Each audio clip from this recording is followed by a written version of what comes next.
Hello everyone and welcome to Calendula Grows. Thank you so much for tuning in. So in today's video we are going to be planting some flowers.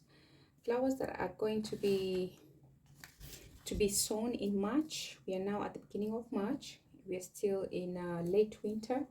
So these flowers, they do tell you at the back of every packet of seeds that you buy, they do tell you, for instance, this one, they do tell you can sow indoors from February or in March.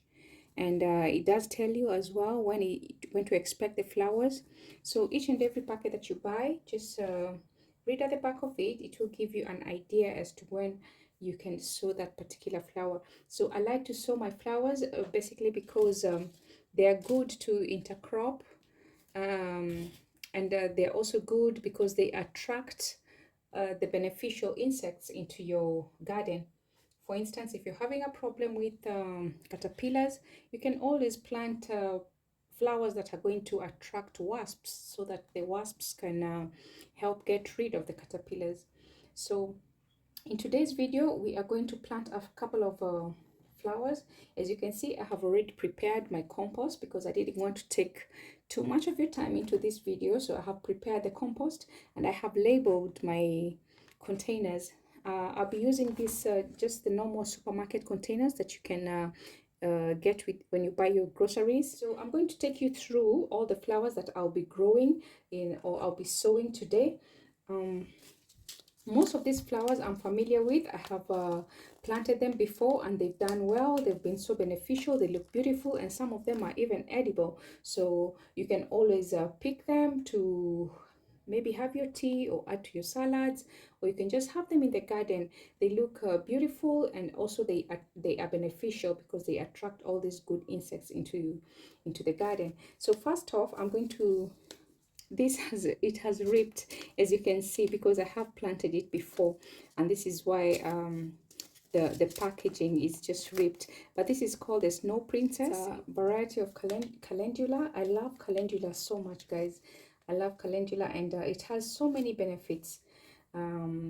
It's also good to apply on your skin and when you're having some minor skin problems. So yeah, it is good to always have calendula at least every summer. So the other flower I'm going to be sowing today, it's also another variety of calendula. So I'm also gonna be sowing this. This is the pot marigold, and this is actually the favorite of all the variety of calendula. This is my favorite one because it is easy to grow, and also it is quick to germinate, and also it's the most popular when it comes to dishes. Like most people will want to use the pot marigold. Really, it is a very bit more tasty. And then again, if you add this particular pot marigold to your stir fry or rice, it does give it a little bit of a color.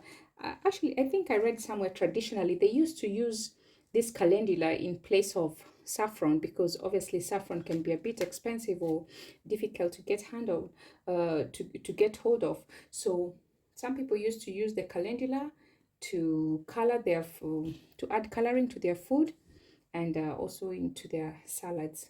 So another variety of calendula that I'm going to be sowing today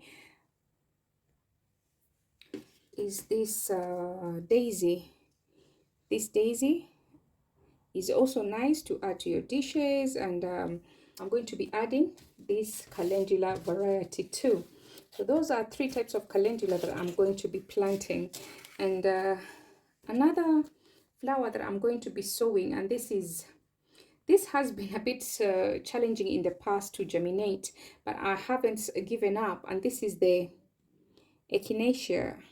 I'm not sure I'm pronouncing it the right way, but this is the echinacea, and it is edible in the sense of you can make some herbal teas from it, and this is why I really like to have it in the garden.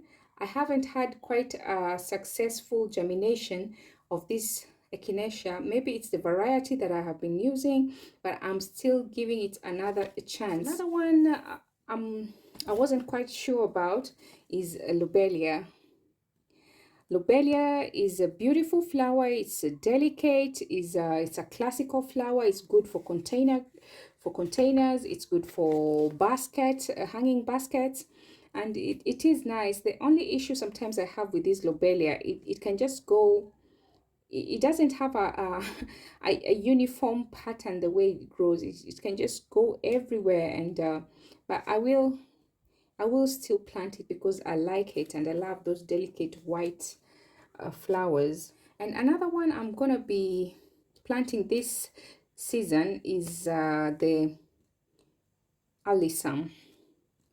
Guys, I love alyssum so much. If you see something with that that sign with the over B, it means it's a pollinator, and it is perfect to have in your garden because it helps in the pollination processes.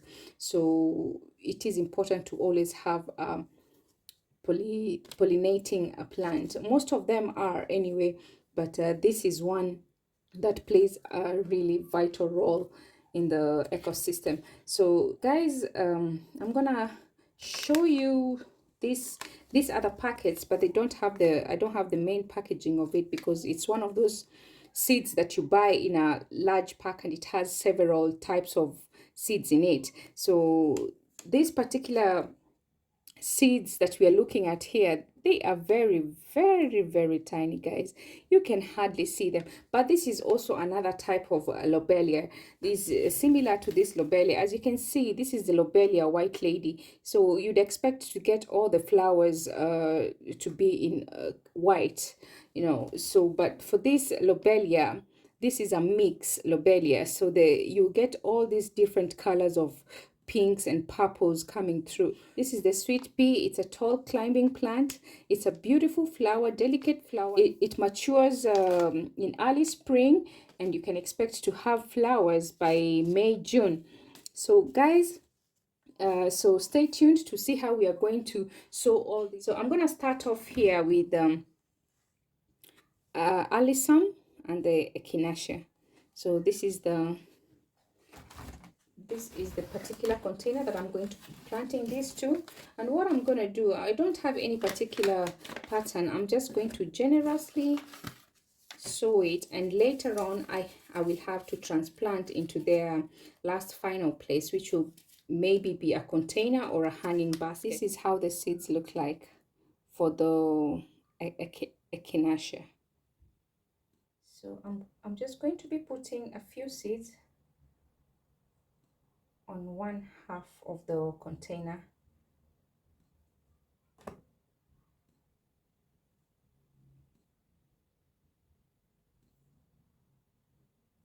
Just making sure they're not too tightly packed together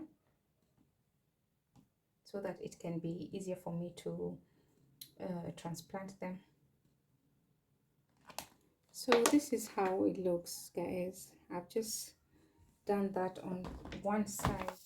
Oh my god, alyssum is very tiny seeds, guys.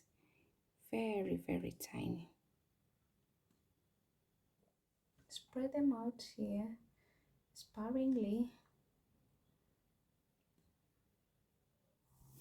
So we are done with that container, and we're gonna move on to the next container. But before we do that, I just want to cover this with a very thin layer of this compost. I'm using the same compost that I have used to sow these seeds.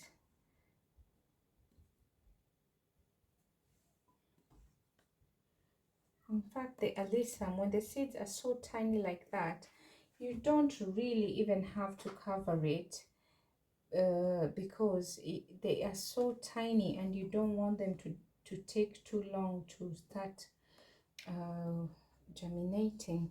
So you don't really need. So I'm mainly just focusing on the echinacea side, which have a slightly bigger seeds. Just press it down a tiny bit so the seeds can just stick on the compost. And that's it, guys. We are done with that. We're gonna move on to the sweet pea. The sweet pea is I like sweet pea because it is very beautiful, and don't get confused because of the name sweet pea and think that it's edible. Sweet pea is actually not edible, and it does like a bit deep. It is deep rooted, so it does prefer to be sowed in a little bit deep container, and that is why I actually chose this particular container. Sweet pea is slightly big, and this is why they actually give just a few seeds, guys. They give only this amount of seeds. Anyway, I've managed to sow all of them in this little container.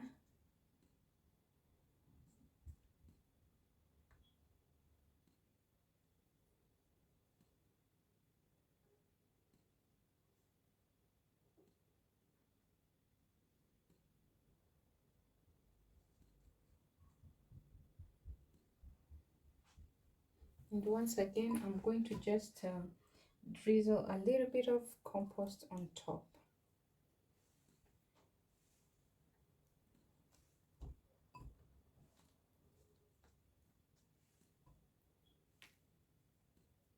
I'm going to be leaving all these seeds under the grow light, and I'm going to have a heating mat underneath so that it can just speed up the germination.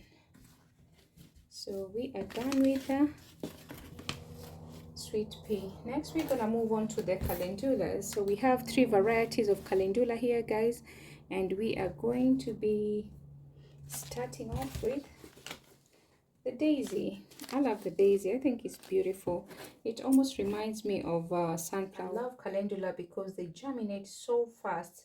Honestly, calendula has never disappointed me at all. And the other thing is they do come back again because they are self-flowering, they self-seeding, sorry.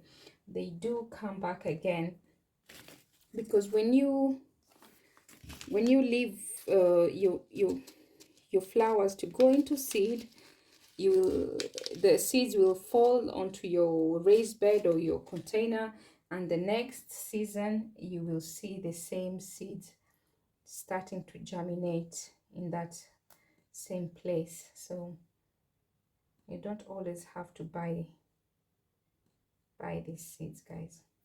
So I have planted a few on one side, and now I'm going to plant the Snow Princess.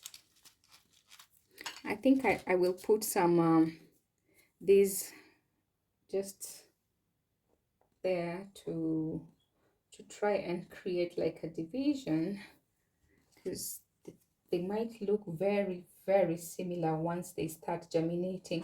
This is the pot marigold, guys. As you can see, it's the same type of bean, not bean, but same type of seed. The pattern and the shape is the same, but just the color that is different. This is the pot marigold.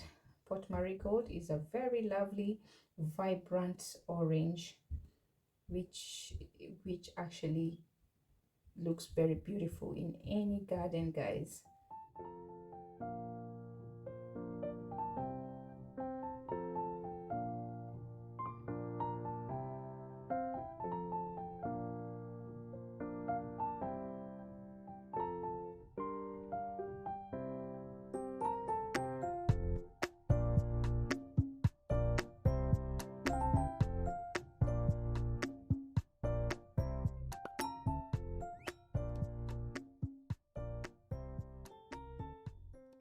Almost looks similar to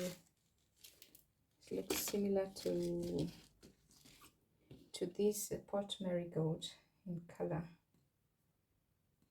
They look very similar.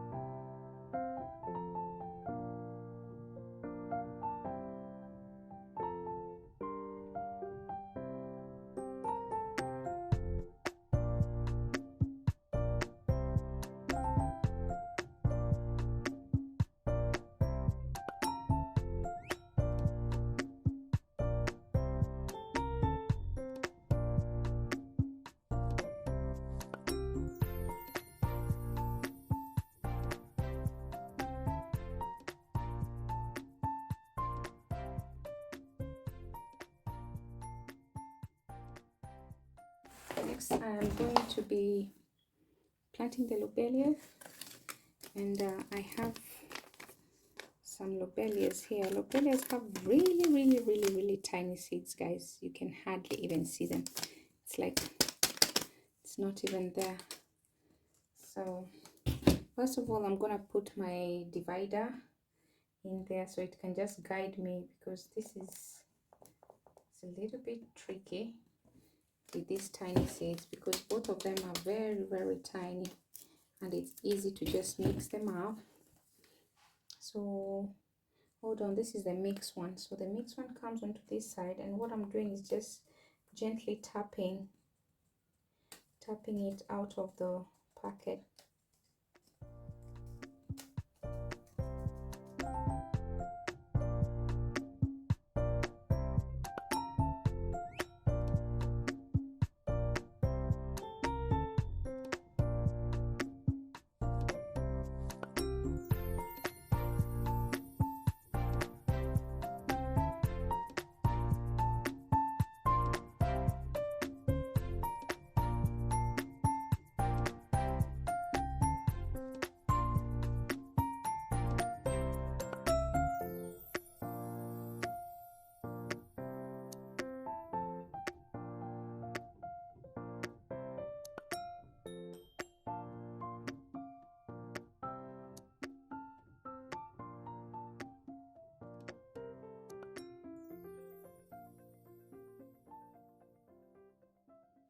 With this lobelia, I'm not even going to cover them, guys. I'm not going to sprinkle any kind of compost, even a tiny little bit, because they are just dust, to be honest.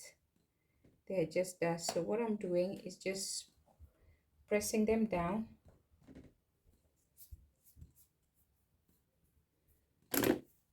Maybe this will be better. Just pressing them down.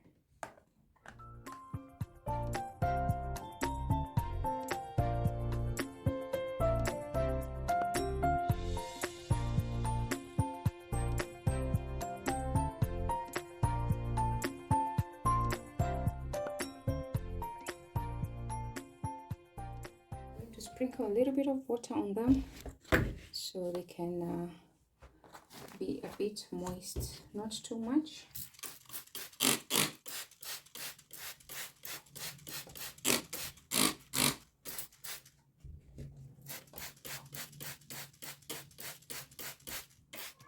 So guys, I'm done with the sewing, and I've just placed them on my heating mat, and it's just next to the grow light. So let's wait and see how these seeds perform in a few weeks time. Thank you so much, guys, for watching to this point. In case you haven't subscribed to my channel, kindly do so, and turn on the notification bell so you can be notified when I post a video. And until next time, guys, bye bye.